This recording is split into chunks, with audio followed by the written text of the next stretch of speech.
This is 7.8 of Algebra.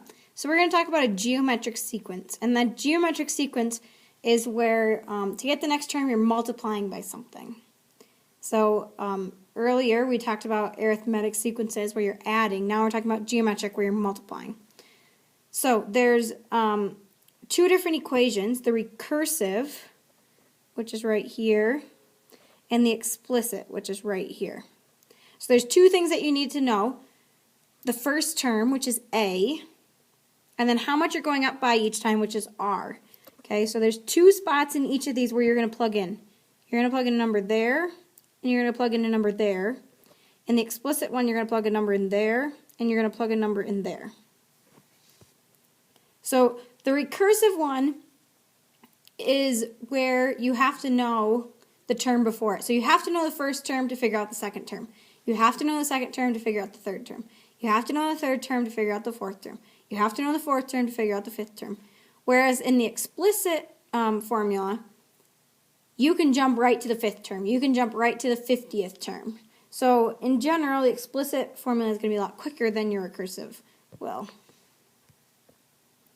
Okay, so let's look at our sequences down here and decide if they are geometric. So let's take this one right here.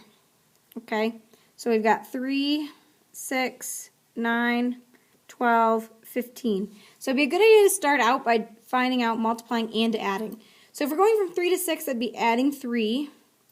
Or if we were multiplying, that'd be times 2. All right, if we're going from 6 to 9, well, that's adding 3. There's not a really great way to multiply it. And it's definitely not multiplying by 2, right? 6 times 2 would be 12. So this one must be adding, so it is not geometric. Not geometric. Whereas if we look at this one, 3, 6, 12, 24, 48. If we look from 3 to 6, we are adding 3. Or we're multiplying by 2. If we look from 6 to 12, that'd be adding 6. So it must not be adding because that's not the same. But that'd be multiplying by 2. So it looks like it's going to be multiplying by 2, but let's double check. Times 2 times 2. So this is a geometric sequence because we're multiplying. And the common ratio, our R, is 2. Each time we're multiplying by 2. Alright, so now we're going to figure out some explicit and recursive formulas. So we're going to take both of these sequences here, and we're going to write the two equations for it. So they've written them here. Here's our recursive formula. It has two pieces, this piece and this piece. Okay, recursive has two parts. And here's our explicit formula. So first thing we should do, what is our first term? What is our A? Well, our first term is 2. And then what's our R? How much are we going up by each time? Well, it looks like we're multiplying by 2 each time. If you're not sure what your ratio is, you can take the second number and divide it by the first number. So you could do 4 divided by 2, and that gives us 2. Or something like 16 divided by 8, and that gives us 2. If you're not sure how to find it. So our R is 2. We're multiplying by 2 each time. And then we're going to plug in. So for our recursive, that's A1 is equal to A, and A sub n is equal to A sub n minus 1 times R. So this A1 is the first term, okay? When you have A with a little number below it, that tells you what term. So A sub 4, A with a little 4, that's the 4th term. A with a little 8, that's the 8th term. A with a little 10, that's the 10th term. So when we have A sub n, it's kind of like the n is taking the place where we use x before, right? When we have like y equals 2x plus 3 or something like that. N is what we would plug in for. So if they tell us that n is 15, we're trying to find the 15th term. That sort of thing. So I'm going to plug in my numbers so I get A1 equals, or plugging in a number here, or plugging in a number here. Everything else stays exactly the same. So we said our A was 2, and A sub n is equal to A sub n minus 1. That just means the term in front of the nth term. So if this is going to be the 10th term, then this one is the 9th term. And then times, and we said our r was 2. So this is our recursive formula. And then we can do the explicit formula. So that's a sub n is equal to a sub 1 times r to the n minus 1. So the only two places we're plugging in, here and here. Everything else stays the same. So a sub n is equal to 2 times 2 to the n minus 1. And there's our explicit formula. Okay, let's try doing that again over here. First thing we should do, our a is equal to 40. And now I got to figure out what our r is. So to get from 40 to 20, we're dividing by 2. And we're dividing by 2. Dividing by 2. But for our r, it needs to be what we're multiplying by. So dividing by a number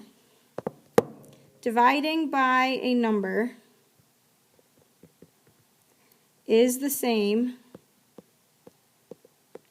as multiplying by 1 over that number. So this is the same as multiplying by 1 over 2, or 1/2. So our r is 1/2. So we can look over here to our recursive formula. A1 equals, well, we started with 40, that's our a. an is equal to an minus 1 times, and our r is 1/2. That right there is our recursive formula. Remember, you only plug in twice. And then our explicit, a sub n is equal to, our a is 40, times, and our r is 1/2, and I'm going to put parentheses around that since we have an exponent of n minus 1. And there's our explicit formula.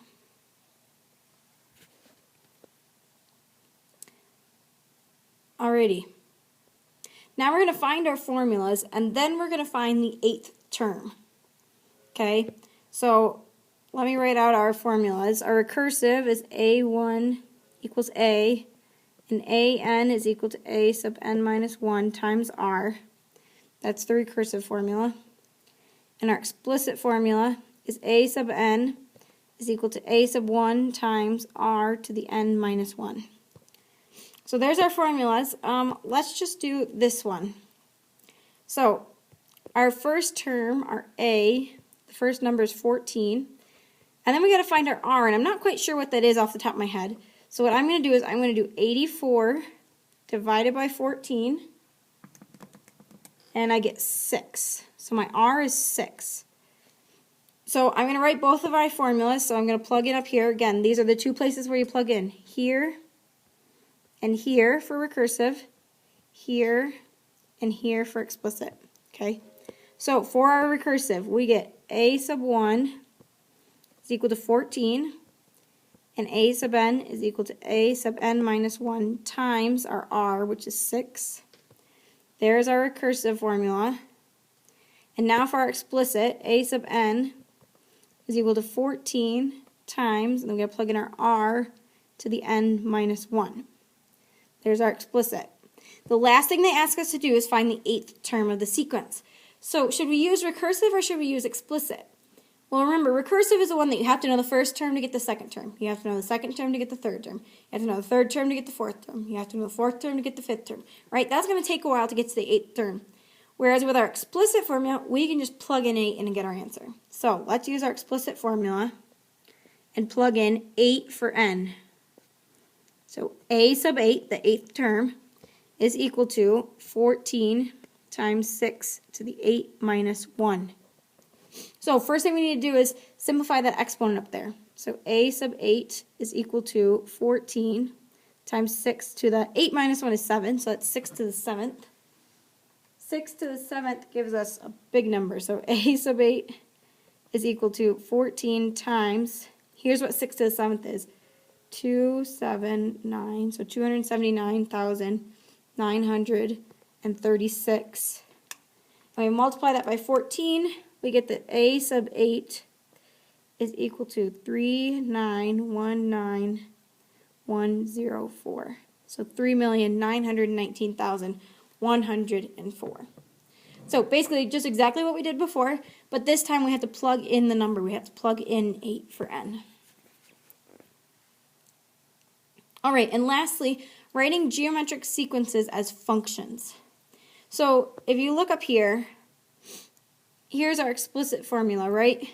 And we're going to write this as a function, right? F of x. Two things change, okay?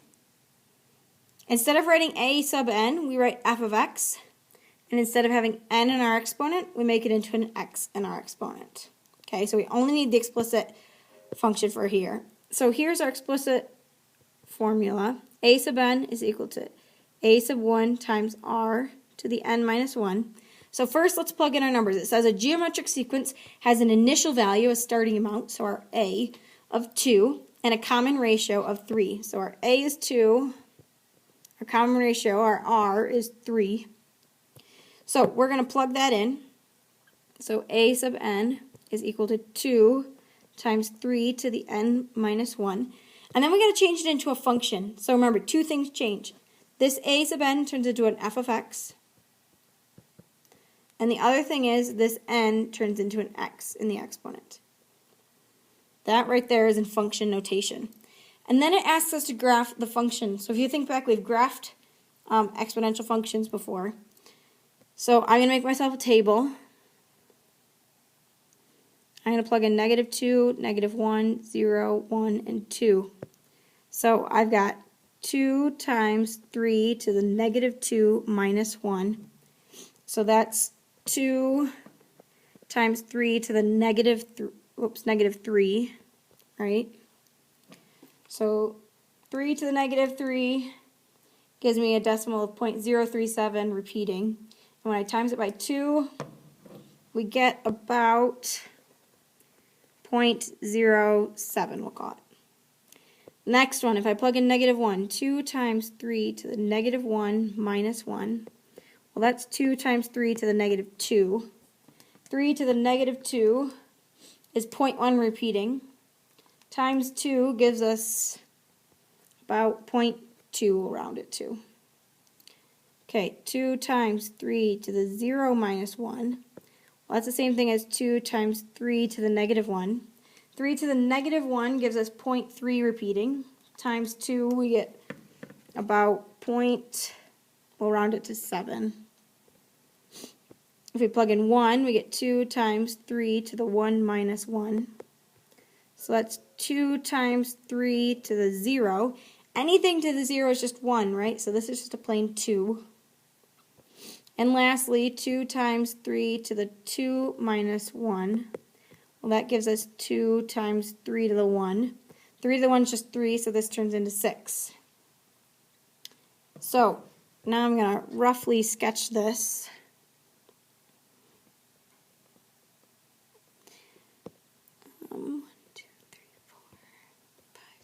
Okay, so at -2, we're barely above 0. At -1, about a fifth of the way up. At 0, we're at about 0.7. At 1, we're at 2. And at 2, we're at 6. So it looks something like this. And there's your homework.